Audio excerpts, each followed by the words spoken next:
ഇപ്പോൾ കോൺഗ്രസ് നേതാവ് ടി സിദ്ദിഖ് മാധ്യമങ്ങളെ കാണുകയാണ്. എന്റെ പേര് മാറ്റണം എന്ന് ഞാൻ ആവശ്യപ്പെട്ടിട്ടുണ്ട്.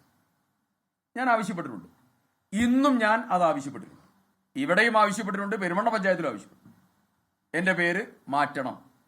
മാത്രമല്ല, ഇന്ന് കൽപ്പറ്റ മുനിസിപ്പൽ സെക്രട്ടറിക്ക് ഞാൻ വാക്കാൽ നിർദ്ദേശം കൊടുത്തിട്ടുണ്ട്. കമ്മ്യൂണിക്കേഷൻ ഇവിടെ ചേർത്തിയതുകൊണ്ട് അവിടെയുള്ള വോട്ട് ഒഴിവാക്കണം എന്നുള്ള കമ്മ്യൂണിക്കേഷൻ ലാബ്സ് നിങ്ങൾ തിരുത്തി അത് പുനഃക്രമീകരിക്കണം എന്നുള്ളതും ആവശ്യപ്പെട്ടിട്ടുണ്ട്. മാത്രമല്ല, ഒരു അവസരം കൂടെ ഇനിയും കിടക്കുകയാണ്. ഇപ്പോ എലക്ഷന് മുമ്പ് എല്ലാ ലിസ്റ്റും വന്ന് ഫൈനൽ വോട്ടർ പട്ടികയുമായി നമ്മൾ എലക്ഷനിലേക്ക് പോവുകയാണെങ്കിൽ സിദ്ദിഖ് കള്ളവോട്ട് ചെയ്യാൻ വേണ്ടിയാണ് ഈ ഏർപ്പാട് ചെയ്തത് എന്നുള്ള പറയാം. എന്നാൽ എലക്ഷൻ ഉദ്യോഗസ്ഥന്മാരുടെ ഭാഗത്ത് നിന്ന് വന്നതായിരിക്കുന്ന വീഴ്ച, നിലവിൽ ഒരു വോട്ട് എവിടെയുണ്ടോ ആ വോട്ട് ഒഴിവാക്കപ്പെടാനുള്ള ഉത്തരവാദിത്തം അവരുടെയാണ്. ഫോം നമ്പർ 7 അനുസരിച്ച് ഷിഫ്റ്റ് ചെയ്യാൻ പറ്റും. അത് പഞ്ചായത്തുകൾക്കകത്ത് മാത്രമേ പറ്റൂ.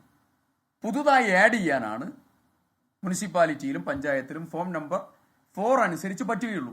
ആഡ് ചെയ്യാൻ ഒരു പഞ്ചായത്തിൽ നിന്ന് വേറെ പഞ്ചായത്തിലേക്ക്, ഒരു പഞ്ചായത്തിൽ നിന്ന് മുനിസിപ്പാലിറ്റിയിലേക്ക് വോട്ട് ആഡ് ചെയ്യണമെങ്കിൽ അവിടെ ഫോം നമ്പർ 4 മാത്രമേ സാധ്യമാവുകയുള്ളൂ. അത് പുതുതായി ആഡ് ചെയ്യാനാണ്. ഷിഫ്റ്റിംഗ് സാധ്യമല്ല. അതുകൊണ്ടാണ് പുതുതായി വോട്ട് ആഡ് ചെയ്യാൻ കൊടുത്തപ്പോൾ എൻ്റെ ഇലക്ഷൻ ID പ്രൂഫ് അതിൻ്റെ കൂടെ വെച്ചു.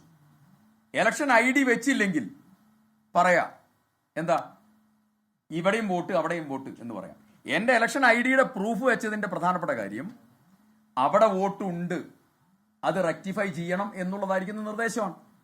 അത് അവിടെ നിർദ്ദേശം സാധാരണ ഇപ്പോ ഹാൻഡ് ഇലക്ട്രൽ രജിസ്ട്രേഷൻ ഓഫീസർമാർക്കുള്ള ഹാൻഡ് ബുക്ക് 6/11 വളരെ കൃത്യമായി പറയുന്നുണ്ട്, മറ്റെവിടെയെങ്കിലും വോട്ടുണ്ടെങ്കിൽ ആ വോട്ട് ഇലക്ട്രൽ രജിസ്ട്രേഷൻ ഓഫീസർമാർ കമ്മ്യൂണിക്കേഷൻ കൊടുത്ത് മാറ്റണം എന്നാണ്. അത് അവരുടെ ഉത്തരവാദിത്തമാണ്.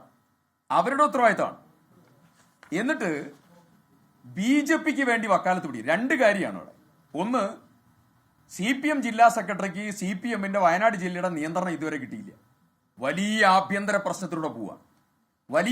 പ്രശ്നത്തിലൂടെ പടലപ്പിണക്കങ്ങളും അടിയും വഴക്കുമായി വയനാട് ജില്ലയിലെ CPM പോവുകയാണ്.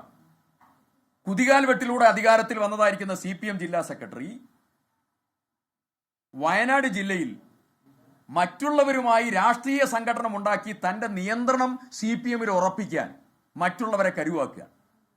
ആ ഏർപ്പാട് ഞങ്ങളോടൊന്നും വേണ്ട എന്ന് CPM ജില്ലാ സെക്രട്ടറിയോട് പ്രത്യേകം പറയാൻ ആഗ്രഹിക്കുക.